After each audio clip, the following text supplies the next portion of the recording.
अच्छा खाकान अब्बासी साहब, अब आप यू स्टैंड बाय दिस? आपने 3-4 रोज पहले कहा है कि नए इलेक्शन होने चाहिए। क्योंकि मैं कह रहा हूँ इतनी ये जो आपस में तलखी है इतनी बढ़ गई है। अब आपने देखा है असेंबली में क्या हो रहा है।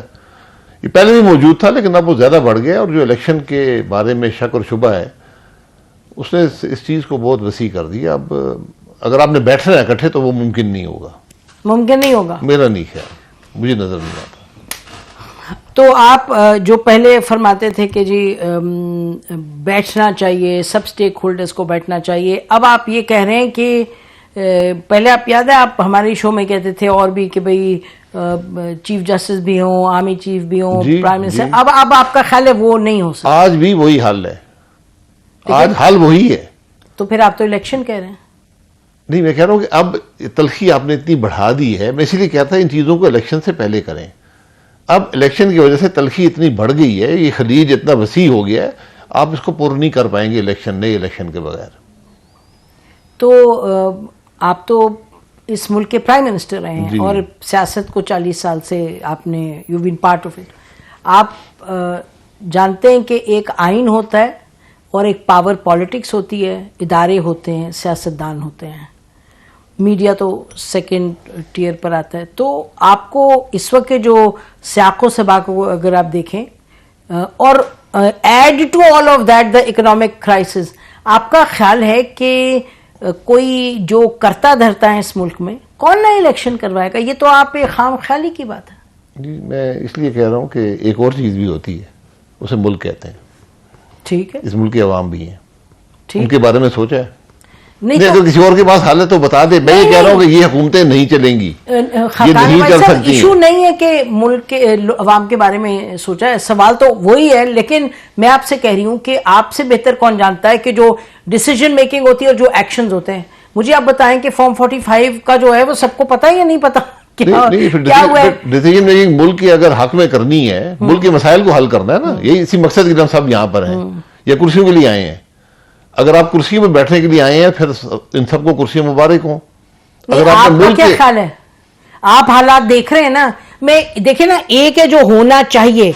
मैं आपसे पूछ रही हूं ये कि नाज़रीन आपको सुनते बड़े गौर से कि आप इस वक्त जो सूरत हाल देख रहे हैं, आपको लग रहा है नंबर 1 कि यहां कोई जो decision who calls the shots, any part of this whole different जो एक आपके पास क्लेडोस्कोप है, उसमें कौन है जो हु कॉल द शॉट्स वो नए इलेक्शंस करवाएंगे? सर मैं देखें, बात ही है कि जो भी कॉल द शॉट कर रहा है सब कुर्सियों पर बैठे हैं ना, कुर्सी ही है ना, कि खुद अकेला आदमी तो नहीं कर सकता, कुर्सी ताकत देती है ना। बेशक। तो उस कुर्सी का मकसद ये होता है कि आप मुल्क के मसाइल को हल करें। ठीक, मुल्क के मसाइल का हल आज इत्तेफाक के बगैर नहीं है, मेरी ये राय है।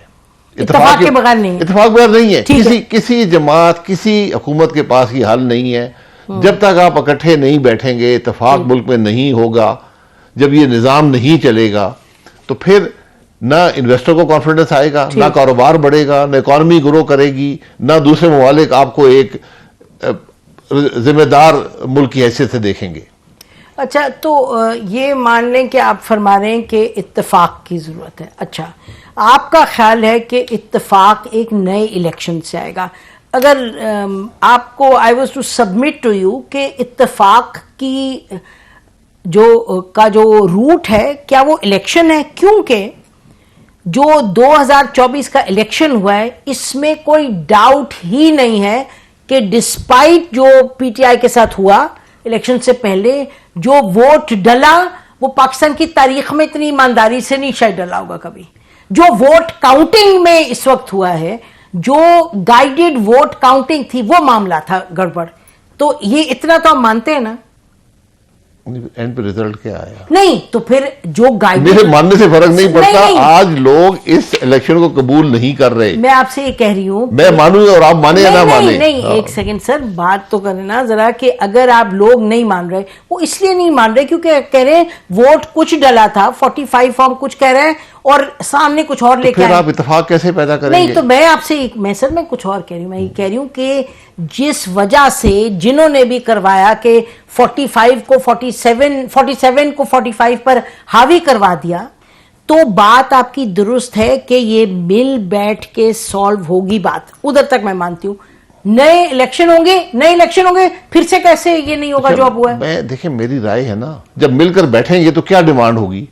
वो कहेगी एक पार्टी कहेगी जी मेरे इलेक्शन चोरी हो गए, बिल्कुल, मैं इक़्तिदार में तो मुझे होना चाहिए, वोट मेरे पास है।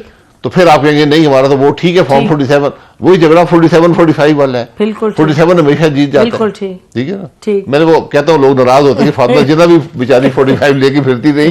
तो अच्छा, हाँ, अच्छा, मतलब उस वक्त 45-47 नहीं थे, इसी किस्म के फॉर्म थे कि बीडी मेंबर्स ने वोट डाला फातिमा जिन्ना साहिबा को, तो जीत गए अयूब खान साहब। तो आज भी आप कैसे उस खलीज को कैसे आप पुर करेंगे? तो ये देखे ना, मैं आपसे तो डिसएग्री खलीज के हवाले से तो बिल्कुल भी नहीं करी।